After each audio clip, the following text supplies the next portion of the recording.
clever woman. There was once an ignorant man with a very clever wife.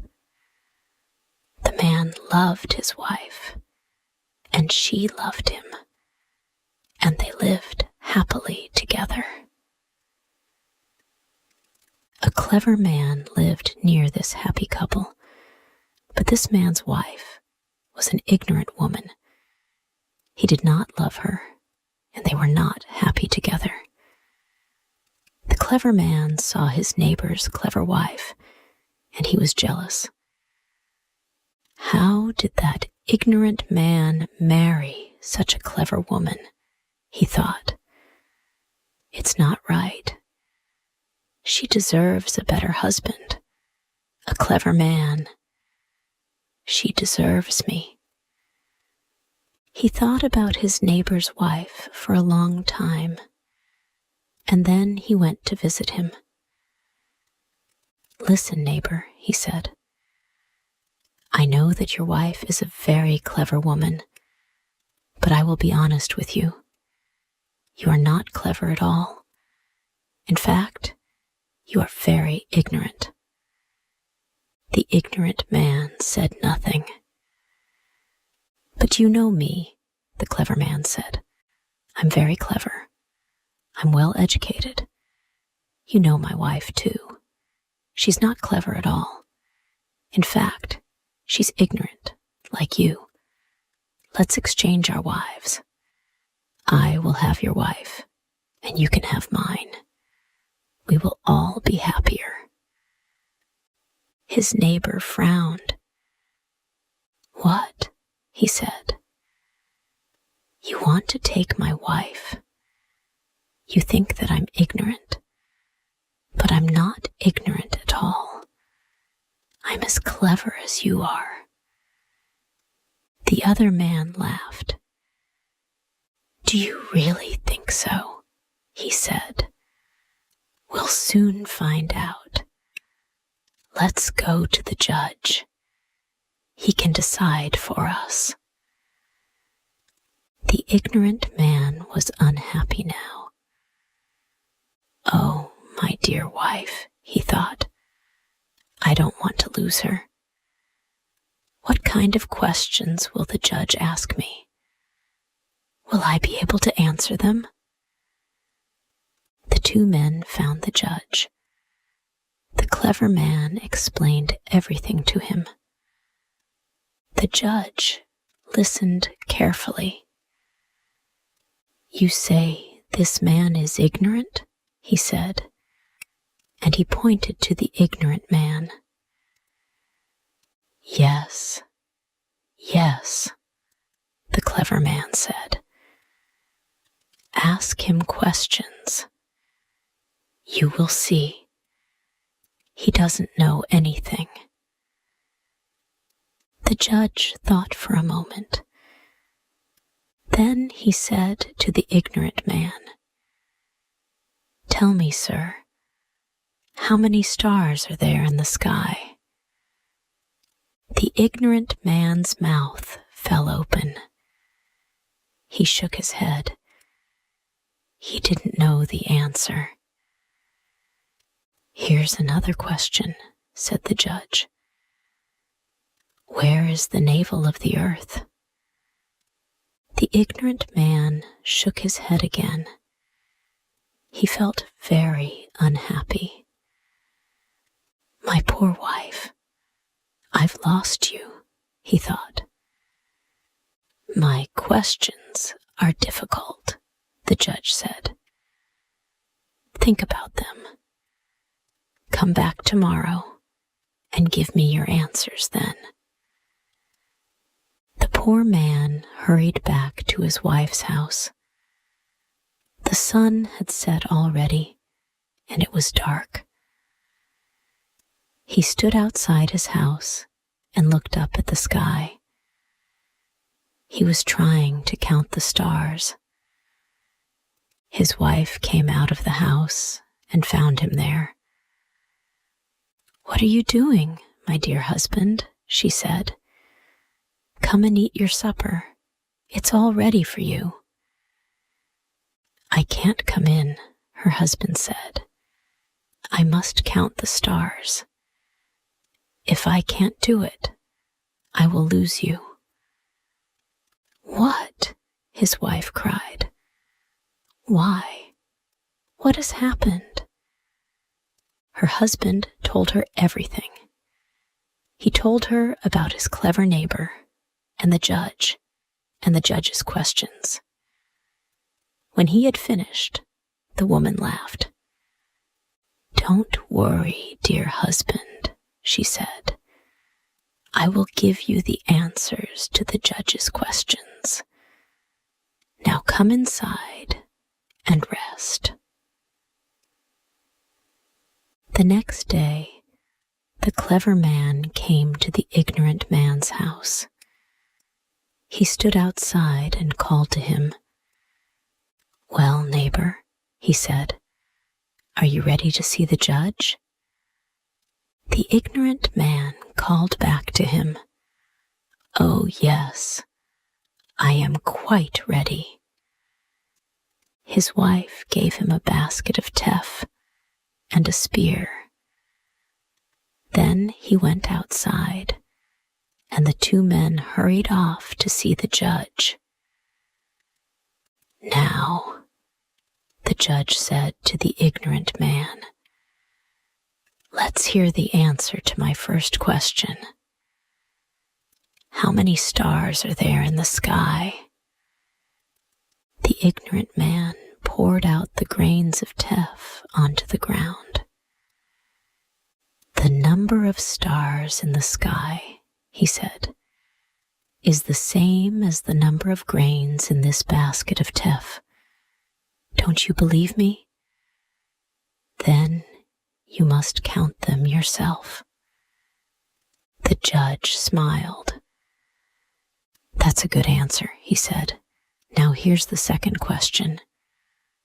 Where is the navel of the earth?" The ignorant man picked up the spear and stuck it into the ground in front of the judge's feet. "The navel of the earth is here," he said. "Don't you believe me? Then dig into the ground, and you will find out." The judge laughed. "This man is not ignorant at all," he said. "He's very clever." The clever man was angry. "He's not clever, he's stupid," he said. "He didn't find the answers to these questions. Someone helped him." "Is this true?" said the judge. "Did someone give you the answers to my questions?" "Oh, yes," said the ignorant man happily. "My dear wife told me." He stopped. "Oh, I've been stupid. I've made a mistake," he thought. The clever man laughed. "Aha," he said. "You see, Judge, he's stupid, isn't he? So let's exchange our wives. I'll take his, and he can have mine." The judge nodded. "You're right," he said. "This man is not clever at all. His clever wife needs a clever husband. Go home now, both of you. Get ready to exchange your wives." The ignorant man was very unhappy. He went home with tears in his eyes. "My poor husband," his wife said. "What has happened? Why are you sad?" "I'm sad because I'm stupid and ignorant," the poor man said, "and because I've lost my dear wife." And he told his wife everything. His wife tried to comfort him. "Don't worry, husband," she said. "You haven't lost me yet. Go and see our clever neighbor. Tell him you have agreed. You will exchange your wives tomorrow. Then invite him and the judge to a meal here at our house." "I don't understand," her husband said. "That won't help us at all." "Yes, it will," his wife answered. "You will see." So the ignorant man invited his clever neighbor and the judge to come to his house, and the next day they came. "Wife," he called out, "our guests are here. Bring them some food." His wife brought out a beautiful basket and a pot made of gold. "Ah," said the clever man, "this looks good." "Yes," said the judge, "I'm sure this clever woman cooks delicious food." The woman opened the basket and offered bread to the judge. But the bread was black and burnt. "What's this?" the judge said. "It's my bread," the woman answered. "Don't you like it? My bread is always like this." Then she brought out some chicken stew. "Please, have some stew," she said to the clever man. "But this is terrible," the clever man said. "This chicken still has its feathers." "You don't like my chicken stew?" said the woman. "But I always make it like this. I never take off the feathers." The judge tried to eat a little bread and stew, but soon he stopped. The bread was horrible, and the chicken stew was horrible too. He couldn't eat it. "Now," he said, "let's finish our business. It's time to exchange these women." But the clever man stood up.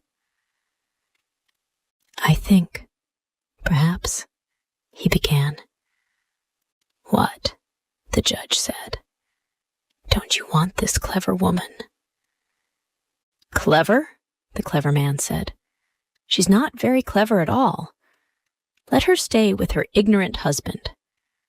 My wife is ignorant, but her bread is never burnt, and her chicken stew is always delicious."